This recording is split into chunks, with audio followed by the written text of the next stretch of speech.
والسلام على رسوله الأمين وعلى آله وأصحابه أجمعين أما بعد فأعوذ بالله من الشيطان الرجيم يا أيها الذين آمنوا اجتنبوا كثيرا من الظن إن بعض الظن إثم ولا تجسسوا ولا يغتب بعضكم بعضا أيحب أحدكم أن يأكل لحم أخيه ميتا فكرهتموه واتقوا الله إن الله تواب رحيم قال النبي صلى الله عليه وسلم من كان يؤمن بالله واليوم الآخر فليقل خيرا أو ليصمت اللهم صل على محمد وعلى آل محمد كما صليت على إبراهيم وعلى آل إبراهيم إنك حميد مجيد اللهم بارك على محمد وعلى آل محمد كما باركت على إبراهيم وعلى آل إبراهيم إنك حميد مجيد الحمد لله প্রশংসা আল্লাহর জন্য, শান্তি অবতীর্ণ হোক আল্লাহর রাসূলের উপরে। আল্লাহুম্মা সাল্লি আলাইহি আল্লাহুম্মা বারিক আলাইহি। মহান রব্বুল আলামিনের অশেষ অনুগ্রহে আমরা তার ঘরে বসার সুযোগ পেয়েছি, আলহামদুলিল্লাহ। দুনিয়াতে কিছু শ্রেষ্ঠত্ব একটা থেকে আমার আল্লাহ আর একটাকে বাড়িয়ে দিয়েছেন আমার আর আপনার মর্যাদা বৃদ্ধি করার জন্য, জান্নাতে নেওয়ার জন্য। আমি উদাহরণটা মাঝে মধ্যে দিয়ে থাকি। রমাদান মাস একটাই, অথচ তার ভিতরে লাইলাতুল কদরের নাম উল্লেখ করে বলতেছে আমি গুনাহ ক্ষমা করি। রমাদান মাস একটাই, তার ভিতরেই আছে কিয়ামুল লাইল, সেটাকে আলাদা করে বলতেছে গফির লাহু মা তাকাদ্দামা মিন জামবি, যে রাতে দাঁড়ায় তার গুনাহ ক্ষমা করি। রমাদানের ভিতরেই আছে সিয়াম ইফতার, আলাদা করে তারপরেও বলতেছে যারা রমাদান মাসে সিয়াম পালন করে আমি তাকেও ক্ষমা করে দেই। একই কথা তিনবার বলার উদ্দেশ্য বান্দা যাতে তার গুনাহ আল্লাহর কাছ থেকে ক্ষমা নিতে পারে। বড় বড় শাস্তির কথা কোরআন মাজিদে সিরিয়ালে উল্লেখ করার পরে শেষের দিকে ছোট্ট করে একটা সান্ত্বনা রেডি করে রাখছে আল্লাহ, ইন্নাল্লাহা তাওয়াবুর রহিম, ইন্নাল্লাহা গফুরুর রহিম। শাস্তির পরপরই একটা আশার কথা আল্লাহ বলে দিয়েছেন, আলহামদুলিল্লাহ। রব্বুল আলামিনের যদি এই মাকসাদ থাকতো যে আমি আপনি না খেয়ে মরে যাব, কষ্ট হবে, আমাদের সাধ্যের বাইরে জুলুম হবে, তাহলে আল্লাহ সাহারি আর ইফতারের ব্যবস্থা করতেন না। আমাদের যদি জুলুম হবে, কষ্ট হবে, এটাই যদি আল্লাহর উদ্দেশ্য হতো, এটা হবে না কোনোদিনও, তাহলে রব্বুল আলামিন আমাদের জন্য এত সুসংবাদ কোরআন মাজিদে ভরপুর করে রাখতেন না। বান্দা যাতে নিরাশ হয়ে না যায়। গুনাহ করা যেমন খারাপ, তার থেকে বড় খারাপ এই গুনাহ আল্লাহ ক্ষমা করবে না এই কথা মনে করে তওবা ছাড়া বসে থাকা। কথাটা আবার মনোযোগ দিয়ে শুনুন, আমি রিপিট করি। অপরাধ করা, একটা পাপ করা যত বড় খারাপ, তার থেকে বড় খারাপ হলো আল্লাহর দয়া থেকে নিজেকে নিরাশ করা। এর থেকে বড় খারাপ দুনিয়াতে নাই। কেননা আপনি 99টা মার্ডার কেসের আসামি না, এরপরেও আমার আল্লাহ ক্ষমা করে দিয়েছে শুধু তার কাছে ক্ষমা পাওয়ার কারণে। কুকুরকে পানি পান করানোর কারণে দেহ বিক্রি করে টাকা রোজগার করা মহিলাকে আমার আল্লাহ ক্ষমা করে দিয়েছেন। সেই রব্বুল আলামিনের দয়া একই রকম আছেন, শুধু আমার আর আপনার চাওয়ার ব্যাপার। অবশ্যই আদম আলাইহিস সালামের ভুল ছিল, গাছের কাছে যাওয়াটা তার ঠিক হয় নাই, এটা তো ভনিতা না, ক্লিয়ার কথা। ওয়ালা তাকরাবা হাযিহি শাজারা ফাতাকুনা মিনাজ জালিমিন। ডাইরেক্ট আপনি আল্লাহ বলে দিয়েছেন তুমি গাছের কাছে যেও না, জালেমদের অন্তর্ভুক্ত হয়ে যাবে। ইবলিসের এই কাজটা ঠিক হয় নাই। আল্লাহর মুখামুখি কিয়াস করা যে আপনি আমাকে যাকে সেজদা দিতে বলতেছেন তিনি হলো মাটির তৈরি আর আমি আগুনের তৈরি, কি করে আমি তার কাছে ছোট হব? খলাকতাহু মিন নার খলাকতাহু মিন তিন। এটা হয় কিভাবে? এটা তার অন্যায় ছিল। দুইজনই ভুল করার পরেও একজনের মর্যাদা বাড়িয়ে গেছে ভুল করার পরে, আর একজনের এমন ভাবে কমছে মরা পর্যন্ত তওবা করে লাগাতে পারতেছে না। ইবলিস কিয়ামত পর্যন্ত যদি ইস্তেগফার করে আর কি কাজ হবে? আর কি সারা রাস্তা আছে? এটা বন্ধ করে দিয়েছেন নিজের কারণে। তিনি আল্লাহর সিদ্ধান্তকে না মেনে নিজের উপরে তিনি কিয়াস করে তিনি আল্লাহকে ভুল ধরতে গেছেন, নাউজুবিল্লাহ পড়ি। আর আদম আলাইহিস সালাম বলছে আমি ডাইরেক্ট কোনো ভনিতা না, সরাসরি বলতেছি যালামনা আনফুসানা ওয়া ইল্লাম তাগফির লানা ওয়া তারহামনা লানাকুনান্না মিনাল খাসিরিন। আমি জুলুম করছি নিজের উপরে, আমার অন্যায় ছিল, আমার গাছের কাছে দেওয়া ঠিক হয়নি। কোনো দিকে না তাকিয়ে, কোনো ওসিলা ছাড়া ডানে বামে না তাকিয়ে ডাইরেক্ট বলে ফেলছে আমার ভুল হয়েছে, আমাকে আপনি শুধু ক্ষমা করলে হবে না, আমার প্রতি দয়াও করেন, তাছাড়া আমি ক্ষতিগ্রস্তের ভিতরে পড়ে যাব। ডাইরেক্ট যখন বলছে তখন আল্লাহ বলল যে শুধু ক্ষমা হয় নাই, ইউবাদদিলুল্লাহু সাইয়্যাতিহিম হাসানাত, ভুলটাকে নেকি দিয়ে পরিবর্তন করে দিয়েছে। মানে ভনিতা করে ক্ষমা চাওয়া যাবে না, কোনো মাধ্যম দিয়ে ক্ষমা চাওয়া যাবে না, কোনো পীরের দিকে তাকিয়ে, কোনো বড় হুজুরের দিকে তাকিয়ে, কোনো মাদ্রাসা মসজিদের দিকে তাকিয়ে, কোনো বড় টুপির দিকে তাকিয়ে, কোনো বড় মাওলানার দিকে তাকিয়ে না, ডাইরেক্ট বলতে হবে ইলাল্লাহ, আল্লাহর দিকে, যে হ্যাঁ আমার ভুল ছিল, আমি এটা অন্যায় করছি, আপনি আমাকে ক্ষমা করে দেন। কারণ আমার থেকে বড় বড় পাপীকে আপনি বনী ইসরাইলের ঘটনা পড়লে আমরা জানি আপনার রাসূলের মুখের কথা, তাদেরকে আপনি ক্ষমা করে দিয়েছেন, কারণ তারা ক্ষমা চাইছে। তো যাই হোক, শুরুতেই শিক্ষাটা আপনাদেরকে দিয়ে রাখলাম, আল্লাহর কাছে সবচাইতে মর্যাদাশীল পাপী সে, যে তার পাপকে বুঝতে পেরে আল্লাহকে বলে আমার ভুল হয়েছে, আপনি ক্ষমা করে দেন। ওয়া খায়রুল খাত্তাইনা তাওয়াবুন, তারাই হলো উত্তম তওবাকারী। আল্লাহ আমাদের তাদের ভিতরে শরীক রাখার তৌফিক দিন, আল্লাহুম্মা আমিন। আজকে এমন একটা বিষয় আমরা পূর্ব মনস্থ করেছি বক্তব্য দেওয়ার, বা আমাদেরকে বিষয় দেওয়া হয়েছে, যেই বিষয়ের রোগী আমরা এখানে সবাই কম বেশি আছি। এই বিষয়ে বক্তব্য দিলে বক্তা এবং শ্রোতা প্রত্যেকের মনে হবে যে আমাকেই বলতেছে। সেইটার নাম হলো আল গীবাহ, গীবত, পরনিন্দা, পরচর্চা। কথা কি বোঝা যাচ্ছে? আমার বক্তব্যের একটা বিশেষ অংশ পর্যন্ত এটা থাকবে। প্রথমে আল্লাহর কোরআন মাজিদের আয়াতটা আগে পড়ি, তারপরে আমরা হাদিসে যাই ইনশাআল্লাহ।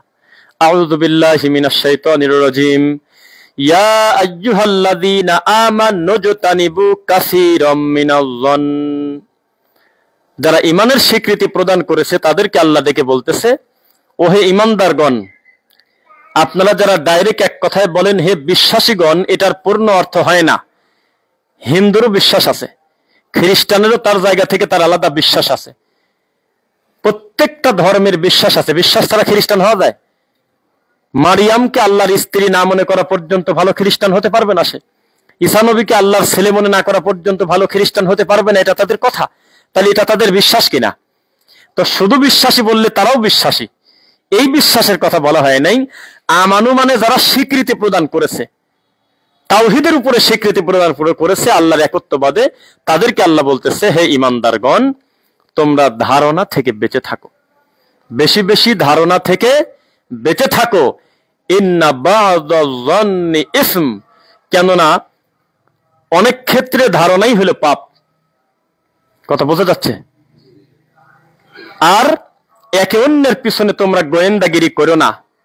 আমি আল্লাহ তোমাদের এই জন্য পাঠাই নাই যে তোমরা গোয়েন্দাগিরি করবে, গীবত করবে না। আইয়ুহিব্বু আহাদুকুম আন ইয়াকুলা লাহমা আখিহি মাইতান ফাকারিহতুমুহ। আমার মনে হয় ছোটবেলায় গীবত সংক্রান্ত ব্যাপারে এই কথাটা সবচেয়ে বেশি শুনছি, যে মরা ভাইয়ের গোশত খাওয়া। তখন আমরা এটা উড়ন্ত কথা মনে করতাম, যখন কোরআন হাদিসের জ্ঞান আমাদের ছিল না, আমরা ছোট। পরবর্তীতে দেখতেছি একেবারে মোটা দাগে আল্লাহর কোরআনে আল্লাহ উল্লেখ করে দিয়েছে যে তোমাদের ভিতরে কেউ কি আছে যে পছন্দ করবে তার নিজের মরা ভাইয়ের গোশত খাইতে? আপনার কি মনে হয় এরকম আছে পৃথিবীতে? মুসলমান বলেন কেন, পৃথিবীর কোন মানুষ পারবে আরেক ভাইয়ের, তার মরা ভাইয়ের গোশত খেতে? কঠিন, সম্ভব না। যদি তাই তোমরা না পারো, তাহলে তুমি তোমার ভাইয়ের গীবত করো কিভাবে? এটার উদ্দেশ্য কি জানেন? মরা ভাইয়ের গোশত আপনি খাবেন এইটা বড় করার জন্য না, এর থেকেও বড় নোংরা কাজ আর এক ভাইয়ের মান সম্মান ইজ্জত নিয়ে যদি কেউ খেলে। একজন মুমিনের মান সম্মান খুব কঠিন। এই জন্য কোরআন হাদিসে একটি ধমক আছে, সবাই খেয়াল করবেন, সহিহ বুখারীর হাদিস, মান কানা ইউমিনু বিল্লাহি ওয়াল ইয়াউমিল আখির। কেউ যদি আল্লাহর পরকালকে ভয় করে, ঈমান আনে, কেউ যদি ঈমান আনে এবং আল্লাহর পরকালকে ভয় করে, এটা একটা শর্ত কিনা বলেন? তাহলে তার একটা শর্ত দিচ্ছে, ফালিয়াকুন খায়রান আও লিয়াসমুত, তাহলে তাকে কথা বন্ধ করতে হবে। একটু ধাক্কা খেলেন না সবাই? এটা কেমন কথা? কেউ যদি আল্লাহ এবং পরকালকে ভয় করে, সে যেন চুপ থাকে, এটা একটা অংশ হাদিসের, মানে কথাই বলা যাবে না। ফালিয়াকুন খায়রান আও লিয়াসমুত, তবে বলতে পারবে শুধু ভালোটা। এবার বুঝছেন নাকি? মানে প্রথম নির্দেশ হলো কথাই বলা যাবে না, যদি বলে ভালোটা বলবে। ডাক্তাররা ইদানিং বলতেছে না যে খাওয়ার দরকার নেই, খেলে শুধু ভালোটা খান, মন্দ খাবার খাবেন না, বলে কিনা? মানে ভালোটা খাবেন। তো ঠিক তেমনি হাদিসের একটা জেনারেল কথা হলো যে আপনি কথা বলবেন না। ফালিয়াকুন খায়রান, যখন বলার প্রয়োজন তখন শুধু ভালোটা বলবেন, মন্দটা কখনো বলবেন না। জেনারেল নিয়ম হলো বাজারে যাবেন না, বসবেন না। তবে যেহেতু আমার পটল কিনতে হবে, মাছ কিনতে হবে, ডাল কিনতে হবে, সবজি কিনতে হবে, তাহলে আমার শুধু প্রয়োজন দুটুক, সেটুক শেষ করে চলে আসবো, দোকানে বসবো না। আমি চায়ের দোকানে বসবো না, আড্ডা দেব না, অকারণে সময় কাটাবো না। যেহেতু আমাকে যেতেই হচ্ছে, আমি শুধু আমার মূল কাজটা সেরে চলে আসব। এর নাম হলো বাজার থেকে বেঁচে থাকা, মানে যাব কিন্তু বেঁচে থাকবো। তো আমাদের এটা হলো আদেশ যে আমরা কথা বলবো না, যদি বলি আমরা শুধু ভালোটা বলবো। এই যে আমি খুতবা দিচ্ছি, আপনাকে খুতবা দিতে বলা হচ্ছে না শুনতে বলা হচ্ছে এখন? মানে আপনার শোনাটা আমল আর আমার বলাটা আমল। শরিয়া নির্ধারিত কর্মের বাইরে আমরা কেউ কোনো কথা বলবো না। পরিবারেও হয়তো কথা বলবেন না, বাচ্চাদেরকে নেগেটিভ কথা শেখাবেন না। এই কাঁদে না, তোমার আব্বু চলে আসতেছে, কখন আসবে? তা ঠিক আছে নাকি? আপনি বললেন কেন? কই আসতেছে? ও গেছে তো ব্যবসায়, 3 দিন পরে আসবে। ওর আব্বু তো বিদেশ, আপনি কেন বললেন? এই তো চলে আসবে, এটা কেন বলতে গেলেন? মজা করে হয়তো কথা বলবেন না, মিথ্যা বলবেন না। এই ধারণাই মানুষকে বড় বড় পাপের রাস্তা খুলে দেয়। আমরা দেখেছি এক বাড়িতে একটা মহিলার কানের তা হারিয়ে গেছে বা নাকফুল হারিয়ে গেছে, তখন হাত চালান দেওয়ার জন্য আরেক বাড়ি থেকে কবিরাজ নিয়ে আসছে। তো কবিরাজ তখন আবার বাটি চালান দেয় কিনা? বাটি চালান দিয়ে কবিরাজ বাড়ি থেকে যাওয়ার সময় কানে কানে কি জানি বলে গেছে, 2 জন মার্ডার হয়ে গেছে। কানে কানে বলে গেছে যে তোমার প্রতিবেশী তোমার বড় ভাইয়ের বউ নেছে। পরে যখন 2টা মরে গেছে, মামলা চলতে চলতে একটা পর্যায়ে প্রমাণ হইলো আসলে ওর বড় ভাইয়ের বউ নেয় নাই, ওরই ভুলে আর একটা জায়গায় 3 বছর পর পাওয়া গেছে। কিসের ভিত্তিতে ধারণা করে আপনি এই যে অপবাদটা দিলেন? এখন মানুষ হত্যা হয়ে যাচ্ছে শুধুমাত্র ধারণা প্রসূত হওয়ার কারণে। মনে রাখবেন, কোরআন মাজিদে যেই জিনিসের ডাইরেক্ট নিষেধ, এটার মাহাত্ম্য এত বেশি, এত গুরুত্ব যে এটা বড় ক্ষতি ডেকেই আনবে যদি আপনি সেটা না মানেন। তো নবী সাল্লাল্লাহু আলাইহি ওয়াসাল্লামের সাহাবায়ে কেরাম আবু হুরায়রা রাদিয়াল্লাহু আনহুকে বলতেন, তোমার জীবনের সবচেয়ে দামি সময় এবং দামি কাজ কি? তো উনি চট করে বলতেন, আমার সবচেয়ে দামি সময় আল্লাহ আমাকে দিয়ে খুব বেশি অহেতুক কাজ করার নাই, সুবহানাল্লাহ। আমি সবচেয়ে বেশি আমার রাসূলের হাদিসের দিকে গুরুত্ব বেশি দিছি। তার প্রমাণ কি আপনারা পাইছেন? মিনিটে মিনিটে আন আবি হুরায়রা রাদিয়াল্লাহু আনহু কথা বলেন কিনা? উনি বলেছেন যে আমার জীবনের সবচেয়ে দামি কর্ম, দামি নিয়ামত, আল্লাহ আমাকে ভিন্ন রাস্তায় খুব একটা বিজি রাখেন নাই। আমাকে পুরাটা সময়ই আমি বেশিরভাগ আমি আমার রাসূলের সাথে সময় দিছি, আর তার মুখের কথাটাকেই আমার কাছে দামি মনে হয়েছে। কে আছে তার সময়টুকুন আল্লাহ এবং তার রাসূলের জন্য ব্যয় করবে? খুবই কম। ওমা ইউমিনু আকসারুহুম বিল্লাহ ইল্লা ওয়া হুম মুশরিকুন। আমি আল্লাহ বলি না যে তারা ঈমান আনে নাই, আমি আল্লাহ বলি না যে তারা লা ইলাহা ইল্লাল্লাহ অস্বীকার করে, আমি আল্লাহ বলি নাই যে তারা বৃষ্টি আমি দেই এটা মানে না, আমি আল্লাহ বলি নাই যে জমিনটা আমার এটা অস্বীকার করেছে, তা বলি নাই। আমি বলেছি আমার ঈমান আনার পরেও অধিকাংশ তারা মুশরিক। অধিকাংশ মুশরিক মানে কি? এটা কি খেলা কথা নাকি? অমুসলিম, তারা মুশরিক, অথচ তারা পড়েছে লা ইলাহা ইল্লাল্লাহ।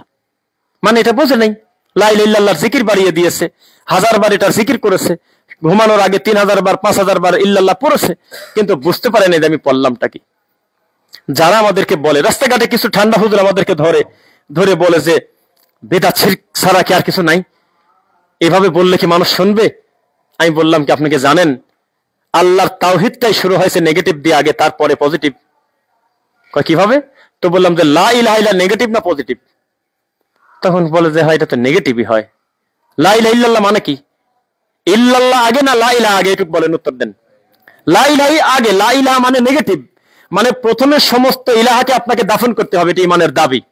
ফামাই ইয়াকফুর বিত-তাগুত, এটা হলো আগে সমস্ত কুফরি, সমস্ত শিরক বিদআত কুফর, সমস্ত তাগুতকে আগে আপনাকে তালাক দিতে হবে, নইলা ওয়া ইউমিন বিল্লাহ, ঈমানে ঢুকতে পারবেন না।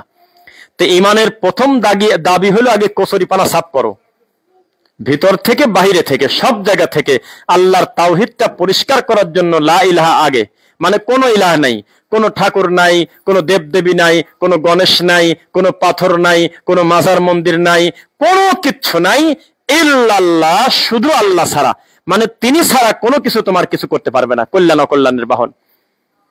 তো নেগেটিভ হলো আগে। তাছাড়া আপনি কিভাবে বুঝবেন?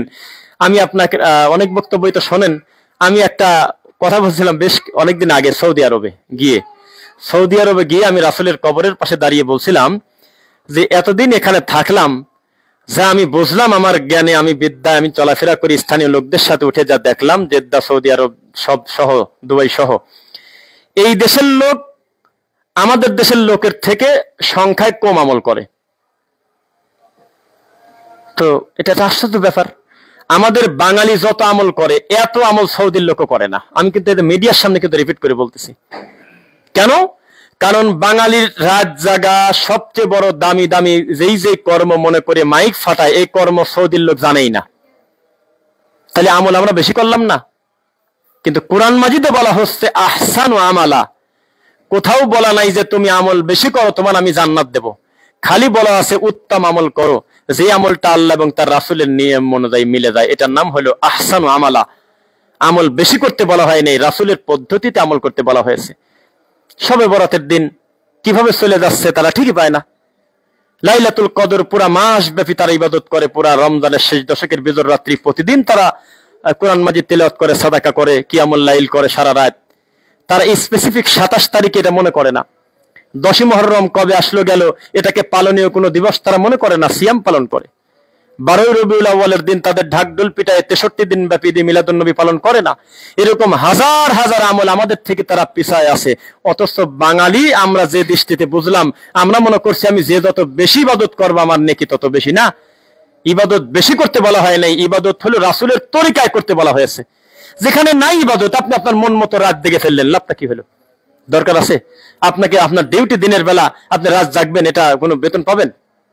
এই কাজ আপনার কোনদিন না।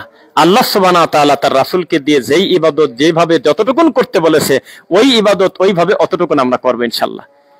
এইবার আসেন, রাসূল সাল্লাল্লাহু আলাইহি ওয়াসাল্লাম আমাদেরকে বলতেছেন ফালিয়াকুন খায়রান আও লিয়াসমুত। তুমি ভালোটা বলো, না হলে চুপ থাকো, কথাই বলার দরকার নেই।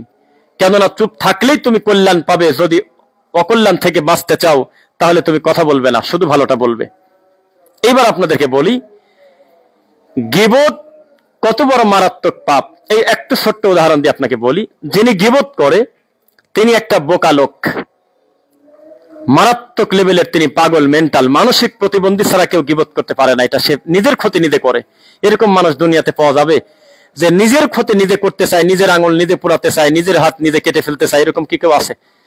বরং এই কর্ম করার কারণে আল্লাহর নবী একজনকে বললেন যে ও জাহান্নামে যাবে, মিদাম, ও জাহান্নামে যাবে। কেন? তো বলতেছে যে ও কষ্ট সহ্য করতে না পেরে কাফেরদের বিরুদ্ধে যুদ্ধ করছে, কিন্তু শেষ টাইমে নিজের জান নিজে বাইর করে দিতেছে, ও জাহান্নামে যাবে।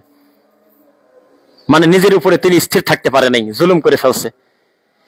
তো যেই লোকটা পরনিন্দা করে, গীবত করে, এ প্রথম পাগল কেন? সে নিজের অর্জিত কষ্টের নেকিগুলো আরেক ভাইকে দেওয়ার জন্য প্রস্তুত। নাউজুবিল্লাহ পড়েন। এটা পাগল না? ভালো মানুষ এই কাজ করে। 2, এই লোকটা যার মানের হানি করতে যাচ্ছে, গীবত করতেছে, মূলত তার থেকে বড় ক্ষতি নিজের করতেছে। যিনি গীবত করে, পরনিন্দা করে, সে স্থির মানুষ না, তার কোনো শান্তি নাই মনে। যেই প্রতিবেশী সারাদিন মানুষের পরনিন্দা করে সে সবচেয়ে অশান্তির মানুষ। তার ব্রেনটা স্থির নাই, কার পিছনে লাগবো, কালকে কাকে ধরবো, পরশুদিন কাকে ধরবো, সারাদিন পিছনে লেগে আছে। এটা খারাপ কাজ। একজন বড় আলেম তিনি মারা গেছেন, নাম না বলি, তিনি বলেছেন যে গীবত আর পরনিন্দা হলো জমিদারি পাপ, আর শিরক বিদআত এটাও হলো বড় মানুষের পাপ, ছোট মানুষের পাপ না। টুপিওয়ালার পাপ, দাড়িওয়ালার পাপ, বুজুর্গ মানুষের পাপ, মসজিদে থাকা লোকের পাপ, বড় দাড়িওয়ালার পাপ, হাজি মানুষের পাপ হলো শিরক বিদআত। তো গীবত কারা করে? গীবত তার করে যার ভিতরে কিছু মেডিসিন আছে। কি বলেন? একই কুকর্ম সারাটা দিন এই মহল্লায় হাজারো মানুষ করতেছে, কারোর এই বিষয় নিয়ে কোনো ফিলিংস নাই, চিন্তা নাই, টেনশন নাই। চায়ের দোকানে যদি কেউ কথা উঠায়ও তো 10 সেকেন্ডের ভিতরে কথা গায়েব হয়ে গেছে, ও কথার কেউ গুরুত্ব দেয় না।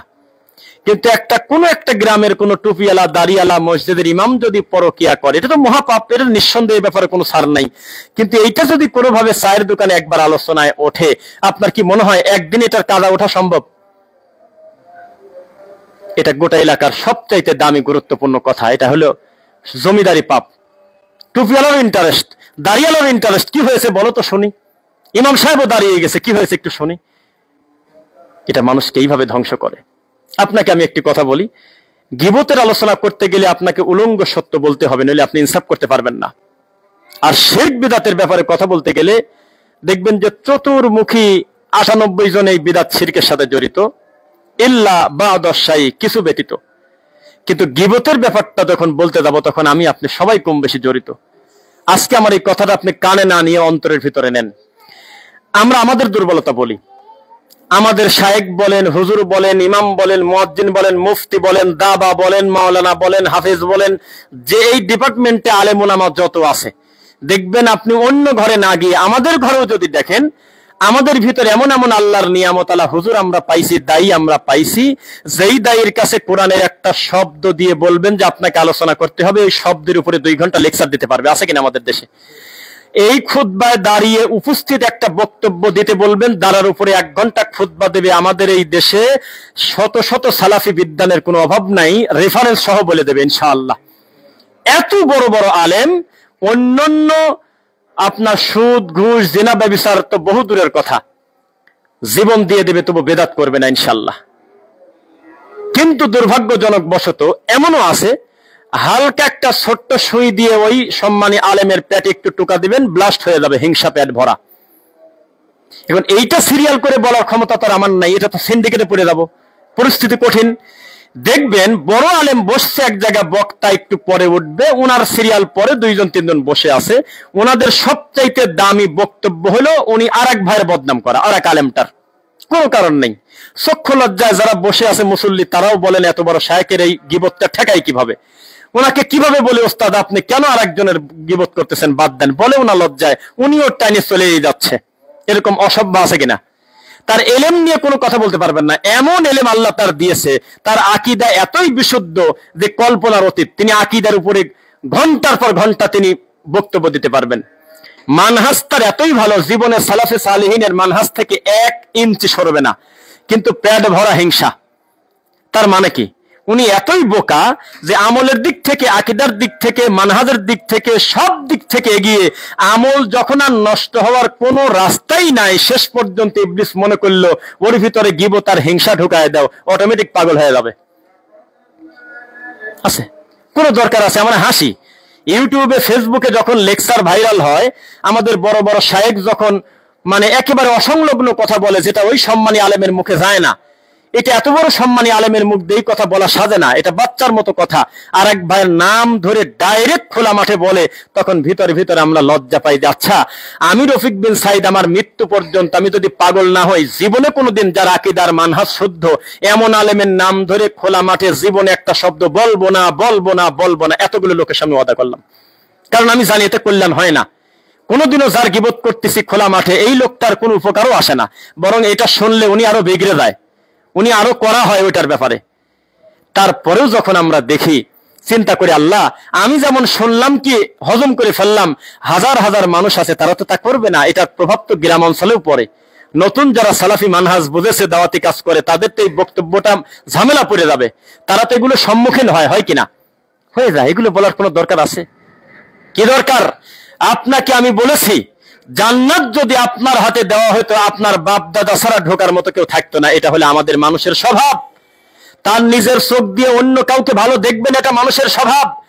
এখনই যদি মনে করেন আপনার প্রতিবেশী আপনাকে খুব ভালোবাসুক, আপনার প্রতি সন্তুষ্ট থাক, তাহলে এখন আজকে খুতবা দিয়ে গিয়ে বলবেন প্রতিবেশীকে মাইকিন করে, শোনো আমার ছেলে ব্যবসা করতে গিয়ে 20 লক্ষ টাকা ধরা খাইয়ে গেছে, আমার এই বাড়িটা বিক্রি করব। তখন প্রতিটা প্রতিবেশী আপনাকে বুকে টেনে নেবে, আমার বুকে আসো শোনা, ভিতরে ভিতরে এটাই তো চাইছিলাম।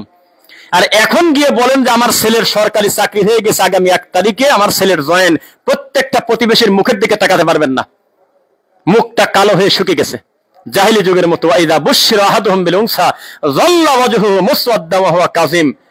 খালি খবর পাইছে ব্যবসা করতে গেছে, একজন চিঠি দিয়েছে, শোনো তোমার মেয়ে হয়েছে, মুসওয়াদ্দা ওয়া হুয়া কাযিম। ওরে বাবা, চেহারার দিক তাকান যায় নাই, মুখটা কালো হয়ে গেছে, আর বলতেছে আমার বাপ দাদা আগের জন্মে কি পাপ করছে রে, সেই কারণে আমার মেয়ে হয়েছে। নাউজুবিল্লাহ পড়েন। আমাদের সমাজের স্বভাব, কেউ যদি মনে করেন যে আমার বিপরীত দিকের মানুষগুলো আমাকে ভালোবাসুক, তাহলে আপনাকে বিপদে পড়তে হবে। তখন উপর দিয়ে বলবে আরে কি হলো রে, কিন্তু ভিতরে তার আত্মা খুশি হয়ে গেছে, জানটা ঠান্ডা হয়ে গেছে। এটা মানুষের স্বভাব। এই গাজীপুরা 27 মোড়ে যদি এখন আল্লাহ না করুক বড় ধরনের একটা অ্যাক্সিডেন্ট হয়, দূর থেকে লোকজন দৌড়ে যাবে না ভাই? গিয়ে যদি দেখে এত বড় বাস ভর্তি রানিং গাড়ি উল্টে পড়ে গেছে, একটা লোকও মরে নাই, প্রত্যেকটা লোকের না জানি মন খারাপ হয়। কারণ দৌড় দেওয়ার সময় নিয়ত করছে অন্তত 10টা লোক মরে গেছে।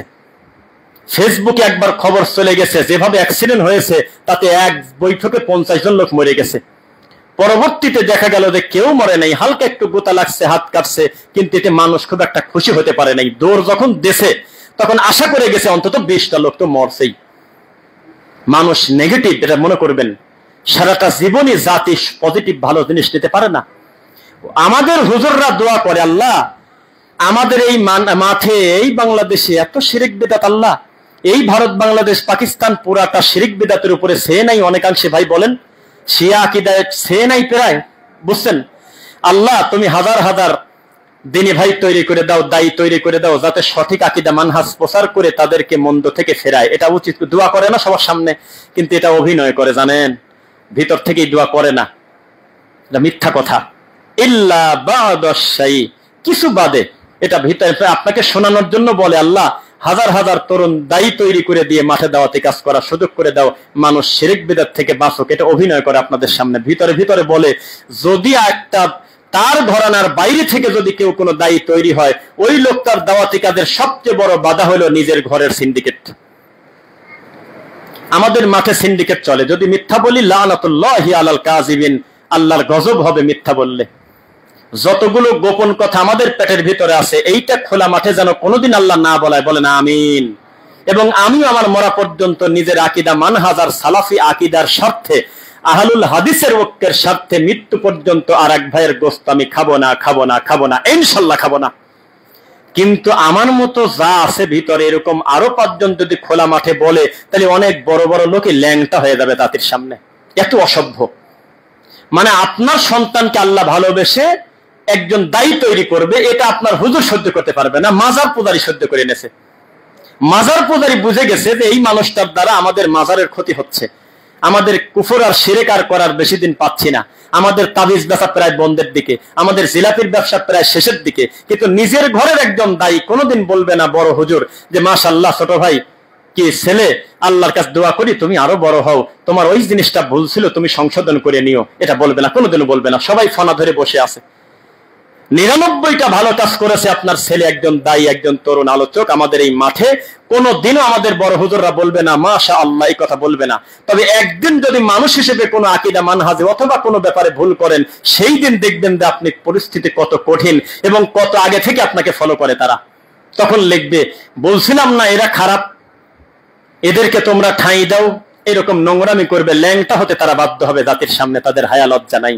কিন্তু আমি বারবার বলতেছি, তাদের আমল আর আকীদা নিয়ে কথা বললে আমি তাকে খবর করে ছেড়ে দেব। আমাদের আহলুল হাদিস আলেম ওলামার থেকে একটু সঠিক বিদ্যায় পৃথিবীর জমিনে কোন মানহাজের লোকের নাই আহলুল হাদিসের বাইরে, ইনশাআল্লাহ। তাদের আকীদার কাছে কোনো আকীদা চলবে না, তাদের মানহাজ এত সুন্দর, পৃথিবীর কোন মানহাজ সালাফি মানহাজের সামনে টিকবে না, ইনশাআল্লাহ। কিন্তু আচরণগত, শেখ নাসিরউদ্দিন আলবানী রাহিমাহুল্লাহ তিনি শেষ জীবনে বলে গেছেন, আমি মনে করেছিলাম যে আমল আকীদা শুদ্ধ হলেই তো সব হয়ে যায়, কিন্তু শেষের দিকে বলতেছি হসনুল খলক, উত্তম আচরণটা এত বেশি দামি যেটা আমাদের ভিতরে চরম অভাব। শেষ দিকে তিনি দুঃখে পড়ে কথাটা বলে গেছে মরার আগে। এত খারাপ আচরণ আমাদের। কুকুরও কুকুরের মাংস খায় না, গুগলে লিখলাম সেদিন, আমি এমনি লিখছিলাম যে মানুষ খালি গল্প করে, একটু গুগলে লিখে দেখি কুকুর কুকুরের মাংস খায় কিনা। বিশ্বাস করেন ওখানে লেখা উঠলো আসলেই খায় না। কিন্তু আমি আপনার গোশত খাচ্ছি, আমি আপনার মাংস খাচ্ছি। আমাদের এই মানহাজে, আমাদের এই মাঠে আমরা মানুষের দোষ দিচ্ছি। কেউ কেউ বলে না, দেখবেন একটা লোক যদি জমি কিনতে যায় তো পাশের প্রতিবেশী বলে এ জমি ভেজাল আছে, এ জমি খারাপ, মানে ওই লোকটাকে এরকম ভয় দেখায় না, খারাপ কথা বলে না, এই জমিনে ঝামেলা আছে যাও। আপনাদের কাছে প্রশ্ন, জমির কি ভেজাল থাকে? আপনারা একটু আমাকে উত্তর দেন, আমি শুনবো। ভেজাল তো আমি আর আপনি করে রাখছি, এই মাটির ভেজাল হয় কি করে? আমাকে উত্তর দেন, কেউ কি দিতে পারবেন? ভেজাল আমি আর আপনি করে রাখছি, আমি আর আপনি সমাধান হচ্ছি না জন্য এই মাটির উপরে চাপাই দিলাম। আসলে দোষটা আমার আর আপনার, নাকি বলেন? তা আমাদের মানহাজ নিয়ে কোনো কথা নাই, আকীদা নিয়ে কোনো কথা নাই, আহলুল হাদিস নিয়ে কোনো কথা নাই। কথা হলো আমাকে আর আপনাকে নিয়ে। আমরা কেন এত ল্যাংটা হয়ে গেলাম? আমরা কেন মান সম্মান হারা হয়ে গেলাম? আমরা কেন একজন সম্মানী বড় আলেমের গায়ে টিক চিহ্ন দিলাম আর একজনের গায়ে লাল চিহ্ন দিয়ে ফেসবুকের মতো নোংরা জায়গায় ছেড়ে দিলাম? আমরা এই কাজটা করতে গেলাম কেন? আলেম আলেমের সমালোচনা করবে, আলেম আলেম এক জায়গায় বসে তারা দাওয়াতি কাজ করবে। আমরা কোন দিকে গেলাম? আমরা তো সিন্ডিকেটে পড়ে গেছি। প্রত্যেক ঘরানা আলাদা হয়ে গেছে, এই ঘরানার বক্তা আলাদা, এই ঘরানার হুজুর আলাদা, এই ঘরানার আলাদা। কেন এটা করতে গেলেন কেন? এ কোন লজ্জার কথা? এভাবে আমরা জোর করে নিজেদেরকে জিম্মি করে ফেলেছি। আল্লাহ আমাদের ক্ষমা করুন। আল্লাহুল মুস্তাআন আলা মা তাসিফুন। মনে রাখবেন, হিংসা বিদ্বেষ একটা মারাত্মক পাপ। যেই পাপ নিজের অর্জিত কষ্টের নেকিগুলো ধ্বংস করে দিচ্ছে নীরবে, অথচ আমরা বুঝতেই পারতেছি না। এটা আমাদের জন্য দুঃখ। একটা প্রাইমারি স্কুলে একদিন হেডমাস্টার না আসলে কোনটা মাস্টার কোনটা ছাত্র বোঝা যায় না। কে লুডো খেলতেছে, কে বাদাম খাচ্ছে, কে টিফিন টাইমে বাড়িতে গেছে আর আসে না, গড়িমসি হয়ে যায়। আর এত বড় একটা মানহাজ জবাবদিহিতা ছাড়া চলবে, আপনাকে বলছে কে? জবাবদিহিতা ছাড়া চলবে? আমাদের কোনো জবাবদিহিতা নাই, যে যা পারে মন মতো খুলে চলে যাচ্ছে। অথচ বোঝে না এটা তো সেই জামানা নাই যে এই কথাটা এই মসজিদেই থাকি গেল। অথচ আমি একটা অসংলগ্ন উল্টা পাল্টা অহেতুক কথা যদি বলে দেই, কিয়ামত পর্যন্ত মিডিয়া এই কথাটা ধরে রাখবে। কি বানায় বলছি নাকি? তাহলে হিসাব করে বলতে হবে। শত হিসাবের ভিতরেও মানুষ হিসেবে আমাদের ভুল হবে, কিন্তু ঠান্ডা মাথায় আমি আহলে হাদিসের একজন আলেমের নাম নিয়ে বদনাম করলাম, এইটা মিস্টেক হলো কিভাবে? মিস্টেক এটার নাম কিভাবে হয়? একটা বানান মিস্টেক হতে পারে, একটা কথা বলতে গিয়ে 19.5 হতে পারে, একটা কথা বলতে গেলে 8 নাম্বার ভুল হতে পারে। আপনি একটা ব্যক্তির নাম ধরলেন, যেই লোকটা আপনারই মানহাজের লোক, আপনারই আকীদার লোক, সেও আহলে হাদিস, আপনিও আহলে হাদিস, আপনি তার পেছনে লাগলেন কিভাবে? এটি ইসলামেরই কল্যাণ কি আর শরীয়তেরই কল্যাণ কি? আমাদের মানহাজের একজন বড় আলেম কি মেজো আলেম কি ছোট আলেম, তিনি একটা অন্যায় করছে, তা আমি আবার করলাম কি ইমানের জোশে জালসা মাহফিলে যাও, ওই লোকটার নাম ধরে ঠিক কিনা বলো, একেবারে তার বিরুদ্ধে বললাম। এতে আসলেই যদি লোকটা পাপীও হয়, তারপরেও শরীয়তের কি ক্ষতি, লাভটা হলো বলেন? বরং আমাদের গোটা মানহাজেরই ক্ষতি। ওই ব্যক্তির উপরে প্রভাব পড়ার কারণে মানুষ কথা বলবে, বলবে কিনা? এখানে বেদাতীরা তাদের দিক থেকে সফল। তারা এত বেদাত করে, এত শিরক করে, আল্লাহর ঘর পর্যন্ত ভাঙে, এরপরেও তারা তাদের আবরারকে বিতর্কিত করতে রাজি না, কোলে করে সুমা করে নিয়ে ঘোরে। কবর পূজারী তার দিক থেকে সফল, সারাটা দিন মাজারে সেজদা দেয়, পাথর পূজা করে, ঠাকুর পূজা করে, এরপরেও তাহেরির মতো একটা বাউলকে তারা সোমা দিয়ে কোলে করে রাখে, তাকে বিতর্কিত হতে দেয় না। অন্য কেউ গালি দিক, তারা নিজের ঘরের লোক দেয় না। বুঝতেছেন না মনে হয় কথা? মাঝভান্ডারির অফিসিয়াল দাবি, আমার কালেমা পড়ো না, শেষ সময় কালেমা পড়ো না, আমাকে ঢোলবাসি বাজা কবরে দিও। এত বড় নোংলা রোগের বিরুদ্ধেও কোনো সুন্নি কথা বলে না, বলে আমরা বলি। অন্য ঘরের লোক বদনাম করুক, তারা নিজেরা নিজেদের বদনাম করে না। এটা কি চারটেখানি কথা মনে করছেন? দেওবন্দিতে দায়িত্বশীল আলেম ওলামা নাই? আছে। এত গালি দিচ্ছে আলেমদেরকে, একেবারে তাবিজের পক্ষে, শিরিকের পক্ষে, কুফরের পক্ষে, আবরার বলেন, আরো ফারাজি বলেন, কত নোংরামি করে বেড়াচ্ছে মাঠে। কিন্তু একটা দেওবন্দি তাদের একটা বিরোধিতা খোলা মাঠে ভিডিওতে দেখছেন? দেখলে হাত তোলেন তো। তারা নিজেরা তাদের হুজুরদেরকে বিতর্কিত করতে চায় না, অন্য কেউ করুক, তারা করবে না। কি বুঝলেন? রুহামা উবাইনাহুম, তারা নিজেদের ভিতরে সম্প্রীতি ঠিক রেখে তারপরে কাজ করে। কিন্তু আমাদের কি সেটা আছে? এটা করেন আপনি? ফেসবুকে ঢোকা যায়, কিছু লোকের জন্য ফেসবুকে ঢোকা যায়। কি অদ্ভুত কর্মকাণ্ড! প্রতিদিন বসে আছে, আজকে নতুন কোন ইস্যু, আজকে কোন শায়েকের বিরুদ্ধে বলা যায়, আজকে কে কি বলল, 5 বছর 10 বছর আগের একটা লেকচার নিয়ে এসে দেখুন উনি কি বলে, লেগে গেছে। কি আমি কি বানায় বলতেছি না? কে চলতেছে কিনা এগুলো? লজ্জা, ইতিহাস, এগুলো করা যাবে না। আমাদের ঐতিহ্য আছে। আহলুল হাদিসের বাচ্চা রাস্তা দিয়ে হেঁটে যাবে, বেদাতি গোটা এলাকা কাঁপতে থাকবার বলবে, ওরে বাপ রে বাপ, ওই যে যাচ্ছে, ওই যে যাচ্ছে আব্দুল্লাহ আল কাফি আল কুরাইশি রাহিমাহুল্লাহর উত্তরসূরি, ওই যে দেখো যাচ্ছে হেঁটে, ওই যে দেখো প্রভাব বিস্তারকারী লোক যাচ্ছে, যারা জীবন দেবে তবু শিরক করবে না। আরে কোন জাতি পাগল হয়েছি আমরা! মিনিটে মিনিটে ফেসবুকে ছবি, মিনিটে মিনিটে ফেসবুকে বাচ্চার ছবি, মিনিটে মিনিটে আরেকজন শায়েখের নাম ভাঙিয়ে নোংরামি করা, মিনিটে মিনিটে 5 বছর 10 বছর আগের একটা লেকচার নিয়ে এসে আর একটা হুজুরের বদনাম করা, এই তো আমাদের ইবাদত হয়ে দাঁড়াইছে। বাস্তবতা বড় কঠিন, এগুলো আমাদের মাঠকে নষ্ট করে। এটার জন্যই আমাদেরকে বেদাতীরা উগ্রবাদী বলে। তারা আমাদের যা বলে বলুক, কিন্তু শিক্ষিত সমাজ আমাদের কথা নিতে চায় না, কারণ আমরা আমাদের গোশত খাই, আমাদের মাংস খাই। খুব খারাপ। এই জাতি বড় বড় ডক্টর, বড় বড় মাদানী সম্মানী আলেমের ব্যাপারে মন্তব্য করতে পিছুপা হটে না। এই জাতির কল্যাণ কিভাবে হবে? কিভাবে হবে? পৃথিবীর সবচাইতে নির্ভরযোগ্য প্ল্যাটফর্ম হলো মদিনা ইউনিভার্সিটি। সেখান থেকে পড়াশোনা করে এসে তাওহীদ শিক্ষা নিয়ে এসে জাতির কল্যাণে যারা কাজ করে, তাদেরকে জাতির সামনে বিতর্কিত করে মিনিটে মিনিটে। এই বাচ্চা বাচ্চা ল্যাংটা ছেলে, আমাদের আহলে হাদিসের ঘরের ছেলে ফেলে এই জাতির কল্যাণ কিভাবে আপনি আশা করেন? আমাকে বলে দেন, কিভাবে হবে? যারা নিজের ঘরের মানুষকে মর্যাদা দিতে জানে না, সম্মান দিতে জানে না, তাকে কি করবেন? সিন্ডিকেট বললাম কেন ভেঙে দেই। শেখ আহমেদ দিদাদের নাম শুনছেন কারা? মাশাআল্লাহ, উনি দাওয়াতি কাজ করে নাই নাকি? তোনার বাপ দাদা 14 বংশে আহলে হাদিস কেউ ছিল? শেখ আহমেদ দিদাত দাওরা পাস করছে নাকি? কোন বিশ্ববিদ্যালয় থেকে মাদানী ডক্টর অথবা আমাদের একাডেমিক যেভাবে আমরা পড়াশোনা করি এরকম সিলেবাসভুক্ত কোরআনে হাফেজ নাকি? সারা পৃথিবীর খ্রিস্টানের হাঁটু কাঁপে যেত তার মুখ দেখলে। তাকে দিয়ে আল্লাহ খেদমত নেয়নি মনে নাকি? ডক্টর জাকির নায়েক, সারা পৃথিবীর নাস্তিক মুরতাদ যাকে দেখে ভয় পায় তার নাম ডক্টর জাকির নায়েক, যার দাওয়াতের প্রভাবে সারা পৃথিবীতে আহলুল হাদিসের সত্য জিনিসটা মানুষ জানতে পারছে বেশি। মিথ্যা বলছে নাকি সত্য? এই মানুষটার বংশে আহলে হাদিস নাম ছিল কেউ? জীবনে কোনোদিন 2005-এর আগে, 2000 সালের আগে হঠাৎ করে আল্লাহ তাকে কবুল না করলে কেউ কি বুঝতে পারতেন যে ডক্টর জাকির নায়েক নামে একজন দুনিয়াতে ডেলিভারি হয়েছে? আল্লাহর পরিকল্পনা, তিনি কাকে দিয়ে খেদমত নেন এভাবেই আসে।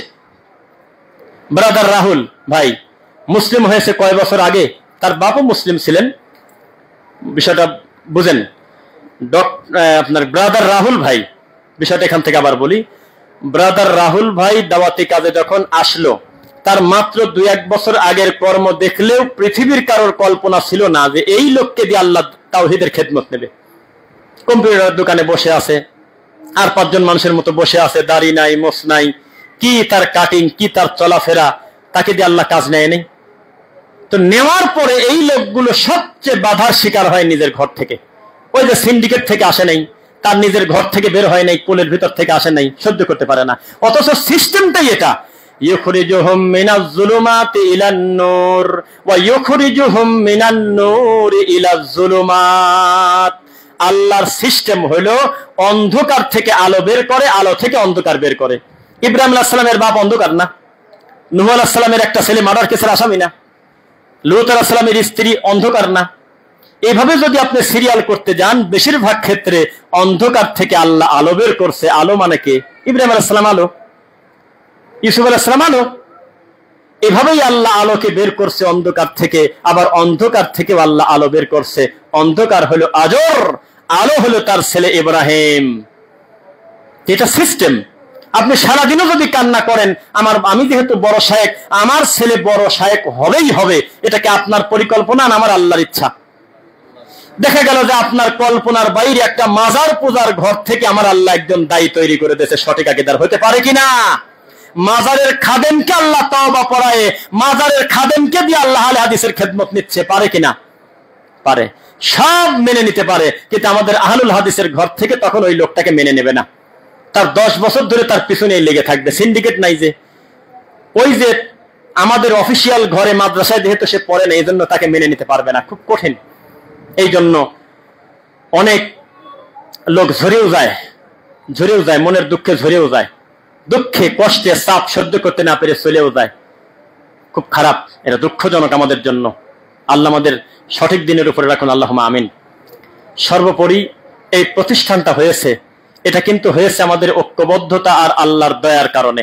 আল্লাহর দয়ার কারণে হয় নাই তো? দয়ার কারণে আমার ডান পাশে যিনি সালাত আদায় করেন তিনি হয়তো আমাকে ফলো করেন না, বাম পাশে যিনি সালাত আদায় করেন তিনি আরেকজন শায়েখকে মহব্বত করেন, আল্লাহর জন্য ভালোবাসেন।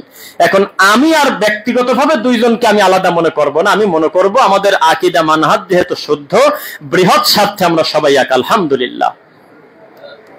একটা জিনিস ভালো হয়েছে, বাংলাদেশ জমিয়তে আহলে হাদিসের পরিচালিত অফিসিয়াল মসজিদ এটা হওয়ার কারণে একটা জবাবদিহিতা বেড়ে গেছে।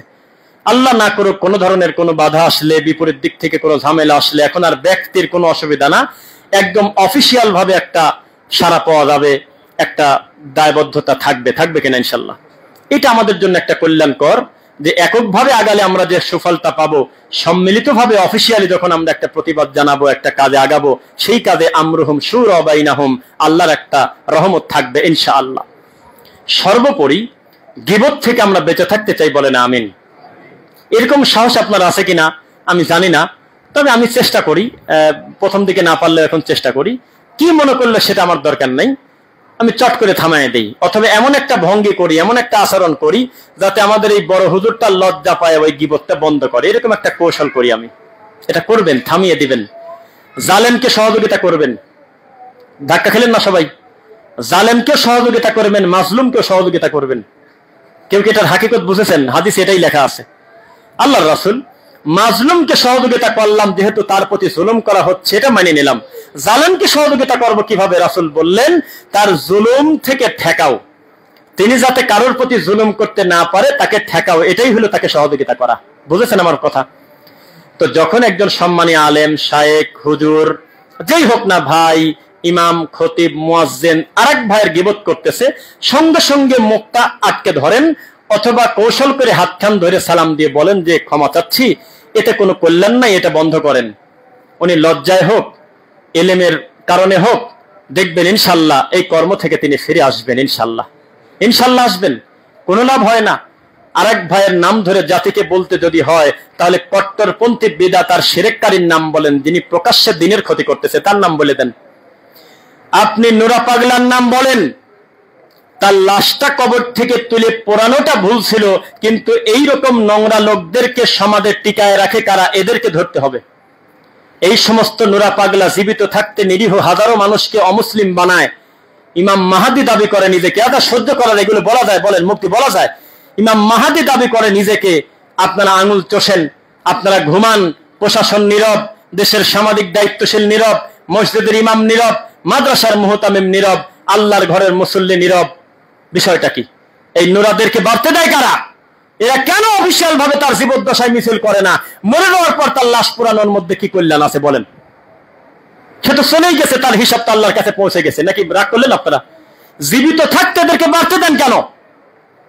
মাজারের খাদেমের কাছে গিয়ে বলেন, জুতার ফিতা ছিঁড়ে গেলে আল্লাহর কাছে চাইতে বলেছে মুহাম্মদ সাল্লাল্লাহু আলাইহি ওয়াসাল্লাম, ইদা সাআলতা ফাসআলিল্লাহ।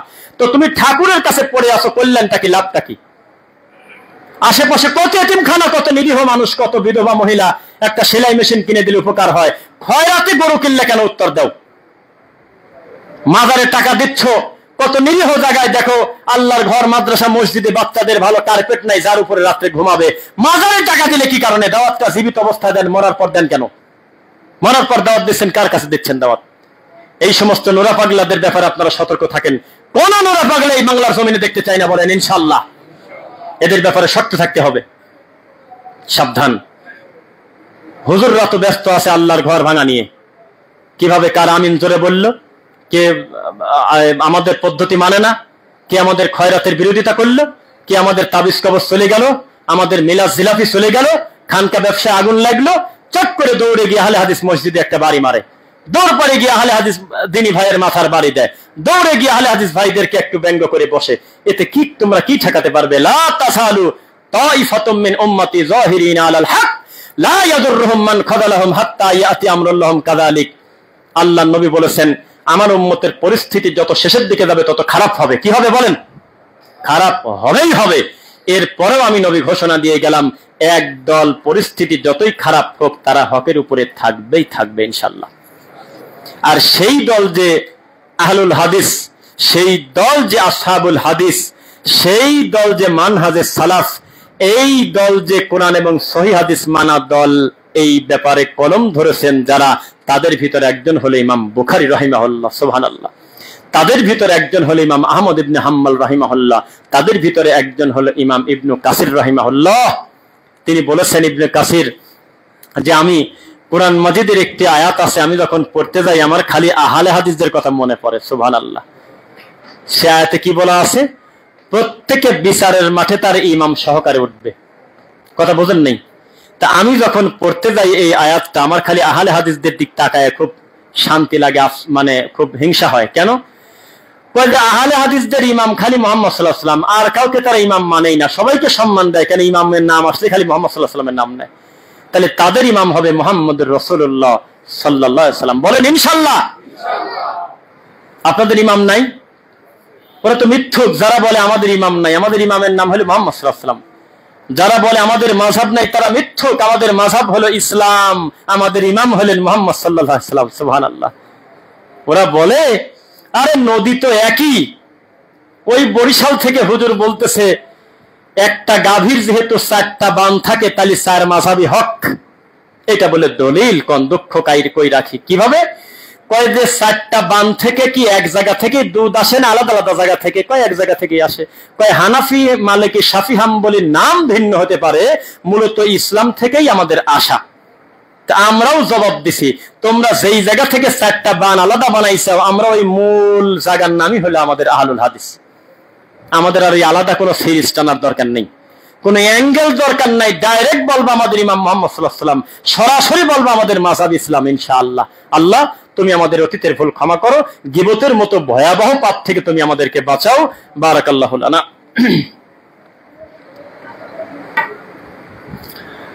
আলহামদুলিল্লাহ, ফাইন্না খায়রাল হাদিসি কিতাবুল্লাহ ওয়া খায়রুল হুদা হুদা মুহাম্মদ সাল্লাল্লাহু আলাইহি ওয়াসাল্লাম ওয়া শাররুল উমুরি মুহদাসাতুহা কুল্লু মুহদাসাতিন বিদআ ওয়া কুল্লু বিদআতিন দালালা ওয়া কুল্লু দালালাতিন ফিন্নার। রাব্বিরহামহুমা কামা রাব্বায়ানি সগীরা রাব্বিরহামহুমা কামা রাব্বায়ানি সগীরা। রব্বানা ওয়াজআলনা মুসলিমাইনি লাকা ওয়া মিন যুররিয়্যাতিনা উম্মাতান মুসলিমাতান লাক ওয়া আরিনা মানাসিকানা ওয়া তুব আলাইনা ইন্নাকা আনতাত তাওয়াবুর রহিম। রব্বানা ইগফির লানা ওয়া লিইখওয়ানিনা আল্লাযীনা সাবাকুনা বিল ঈমান ওয়া লা তাজআল ফী কুলুবিনা গিল্লাল লিল্লাযীনা আমানু রব্বানা ইন্নাকা রাউফুর রহিম। আলহামদুলিল্লাহ। আল্লাহ আমাদের যারা মারা গেছে ইমান অবস্থায় তুমি তাদের ক্ষমা করো, তাদের প্রতি দয়া করো। যারা আমরা অসুস্থ তুমি আমাদেরকে উত্তম শিফা দান করো আল্লাহ। আল্লাহ আমাদের জীবদ্দশায় আমরা শিরিক বিদআত থেকে বাঁচতে পারি তুমি তৌফিক দাও আল্লাহ। শোনেন, খুতবাতে আজকে আমরা গীবতের বিষয় মোটামুটি একটু স্মরণ করালাম।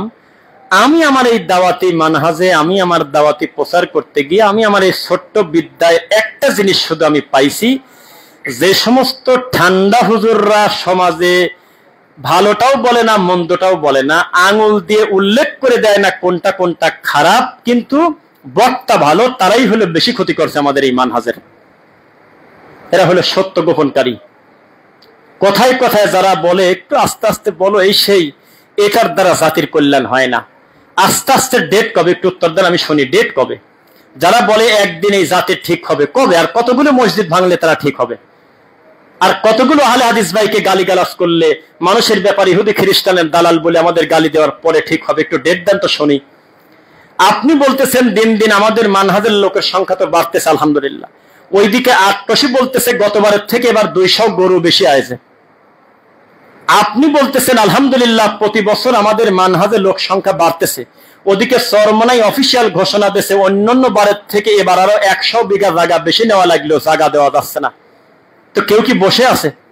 আপনি আপনার কাজটা শক্ত করে করেন, সিরিয়াস ভাবে মানুষকে বোঝান আপনার এই কর্মটা শিরক, এটা বিদআত, এটা কুফর। আপনি ফিরে আসেন, কানে হাত দিয়ে ও আমার সোনারা বাবারা মাজারে যাওয়া যাবে না এ বলে কি লাভ হয়?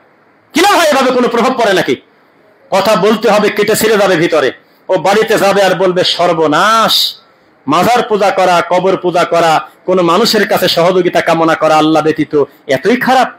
জীবনে তো এভাবে শুনি নাই। শফিউদ্দিন কলেজ চেনেন আপনারা? ওখানে একটা ভিডিও করছিলাম গতকালকে।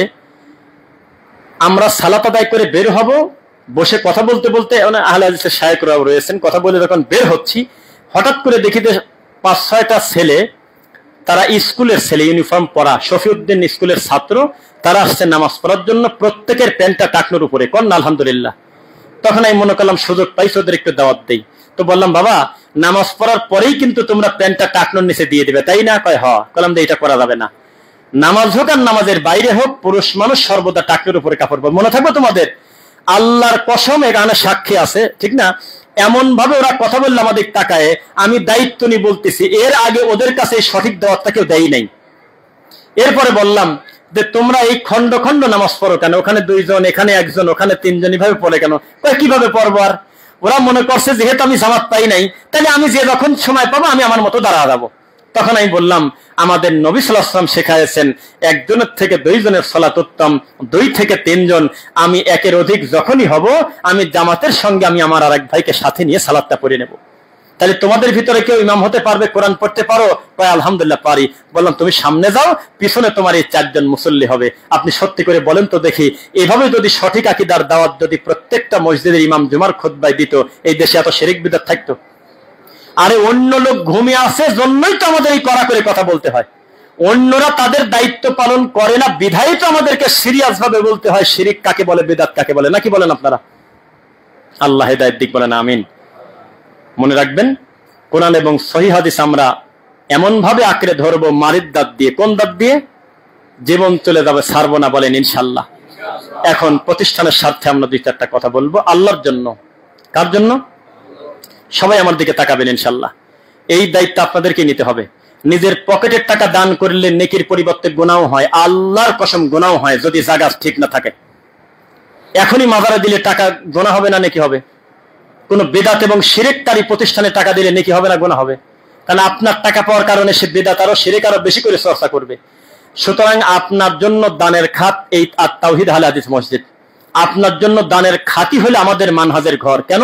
কারণ আমরা ঘোষণা দিয়ে শুধু ভালোটা প্রচার করি, শুধু ভালো কর্ম হয় নবীর পদ্ধতিতে। এই জন্য আপনি বোঝা মনে করবেন না। ছোট্ট দুইটা দাবি করব, তারপরে খুতবা শেষ করব। এক নম্বর দাবি, খুতবা যখন আমরা 2-3 মিনিট হয়েছে বা শুরু থেকে হঠাৎ করে ইলেকট্রিসিটি চলে গেছিল না, এটা খুব ভালো হয়েছিল নাকি বলেন? উত্তর দিয়েন, ভালো হয়েছিল এটা? তো এইটা আমরা একটু শেষ করতে চাচ্ছি আজকের এই খুতবায়। আপনাকে কথা বলতেই হবে। আমরা চাই আল্লাহর ঘরে একটা আইপিএস এর ব্যবস্থা হোক ইমামের রানিং খুতবায়, যাতে কখন ইলেকট্রিসিটি চলে গেল কেউ বুঝতে পারবে না। অটোমেটিক মাইক রানিং থাকবে, ফ্যান রানিং থাকবে ইনশাআল্লাহ। এটার জন্য আপনাদের ভিতর থেকে আমাদের কেউ একটু বলবেন। আমাদের সম্মানিত শায়েখ রায়হান সাহেব রয়েছেন, যদিও খুতবার একটা পর্দায় দেখছি শায়েখ আসছেন, আমি আর তাকে ডিস্টার্ব করি নাই সামনে আসার জন্য বা কোনোই। আল্লাহ সুবহানাহু ওয়া তাআলা তার ইলমে তুমি বারাকা দান করো, আল্লাহুম্মা আমিন। এবার আমাকে একটা ধারণা দেন, এটার দাম কত টাকা লাগতে পারে? 55,000 টাকা। আমি মনে করছি লাখের উপরে বলে কিনা। 55,000 টাকা। আমি কিভাবে বলছি আমি জানি না, আমি আমার মন থেকে বলে ফেললাম। আমি আশা করি আজকের এই খুতবায় এই ছোট জিনিসটা আমাদের ভাইয়েরা ভাগ করে নিয়ে নেবে। আমার মন বলতেছে খাতা কলম হাতে নেন তো, নেন তো একটা খাতা কলম চট করে। আমি আশাবাদী আমার 10 জন ভাই মিল করে 5,000 টাকা করে দিয়ে এই টেনশনটা দূর করে দেবে। আগামী খুতবাতে আমাদের সম্মানিত শায়েখরা এসে যেই খুতবা দিবেন বা তার পরের সপ্তাহে তারা এসে দেখবে, আলহামদুলিল্লাহ হাত তুলছেন মাশাআল্লাহ, 5,000 টাকা। কি নাম? একটু দ্রুত লিখে ফেলবেন। আর আমি 5 মিনিট চেয়ে নেবো, আপনারা কেউ আবার বিরক্ত হবেন না, ঠিক আছে? একটু লিখে ফেলেন। হ্যাঁ, লিখছেন না? কি নাম জানো? আব্দুল সালাম সাহেব। আলহামদুলিল্লাহ। সহসভাপতি সম্ভবত শায়েখ মসরুদ্দিন স্যারের বন্ধু মানুষ, আমার সাথে খুবই বিনয়ী মানুষ, একেবারে এত ভদ্র। এর আগে দেখা হয়েছে, আমাদের কথা হয়েছে, হঠাৎ করে চেহারাটা মনে আছে।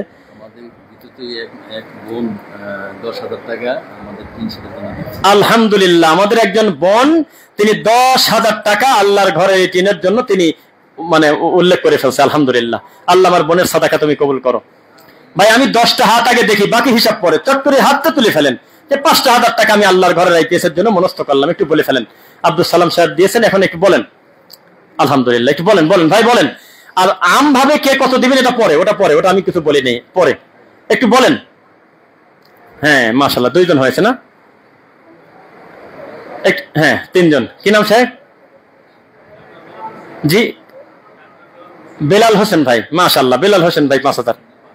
ও কি নাম? সাইদুর রহমান 5,000 টাকা। মাশাআল্লাহ, একটু বলেন। বলছি কথাটা রাখেন ইনশাআল্লাহ, এটা জুলুম মনে করবেন না। বারান্দাতে যারা আছেন সবাই আমাদেরকে ভালোবাসেন, জানেন। শোনেন, আমরা আর আপনারা কারা জানেন? যারা ল্যাপের ভিতরে শুয়ে পড়ে প্রতিদিনই আমাদের কোনো না কোনো ক্লিপ আপনাদের সামনে যায়, কি বানায় বললাম। কিন্তু এই যে মুখামুখি বসছে, একটা ব্যাটারি চাল হচ্ছে, একটা ভালোবাসা তৈরি হচ্ছে আল্লাহর জন্য। খুতবা তো আমরা দেবই, সালাত আমরা পড়বই, কিন্তু একে অন্যের প্রতি ভালোবাসা তো দরকার। কি ইনশাআল্লাহ আপনারা কথাগুলো রাখবেন। কয়জন হয়েছে সংখ্যা বলবেন? 4 জন। একটু বলেন ভাই, বলেন। আমি বলে ফেলছি, কথাটা রাখেন একটু। আইপিএস 2 দিন টাইম নেব না, দাঁড়ার উপরে আজকে হয়ে যাবে ইনশাআল্লাহ। একটু বলেন।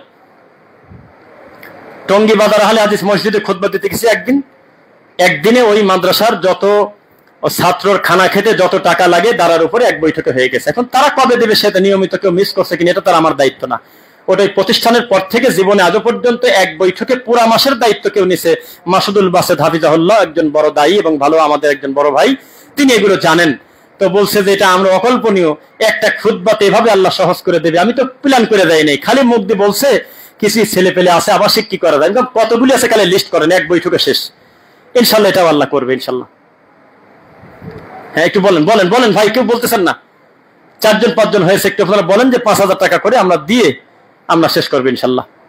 তাহলে হ্যাঁ, ও মাশাআল্লাহ, আলেম উলামা দান করেন, আপনারা বলেন। আমাদের সম্মানিত শায়েখ রায়হান হাফিজাহুল্লাহ, তিনি 10,000 টাকা তিনি মনস্থ করেছেন। এটার প্রেসিডেন্ট তিনি, এই প্রতিষ্ঠানের তিনি সভাপতি। আলহামদুলিল্লাহ। আমার এই মসজিদে আমি আজকে খুতবা দিতে আসলাম না, এরকম 30টা মসজিদ 50টা মসজিদ তার জন্য আজকে খুতবা দেওয়া ওপেন হওয়ার পরেও তিনি একজন মুসল্লির মতো বিনয়ী হয়ে আমার মতো একজন ছাত্রের খুতবা তিনি শুনতেছেন বসে, এটা এই প্রতিষ্ঠানের একজন দায়িত্বশীল হিসেবে এটা আমরা শুকরিয়া আদায় করি, বলেন আলহামদুলিল্লাহ। শায়েখের নামে 10,000। একটু বলেন তো ভাই, এত বোঝা হালকা হয়ে গেল। আচ্ছা 2,000 টাকা করে অতি দ্রুত কেউ হাত তোলেন, একদিনের রুজি 10 জন 2,000 টাকা করে হাত তুলে ফেলেন, এটাকে জুলুম মনে করবেন না। একটু বলেন তো ভাই। হ্যাঁ 3,000 টাকা, কি নাম ভাই একটু বলেন তো। হ্যাঁ মুফাজ্জল, মফিজল, মাশাআল্লাহ মফিজুল ভাই 3,000 টাকা। রফিজল, আচ্ছা জি ভাই 3,000 টাকা। রফিজল। সাইদ আব্দুল্লাহ 5,000 টাকা। লাইভটা শেষ করো।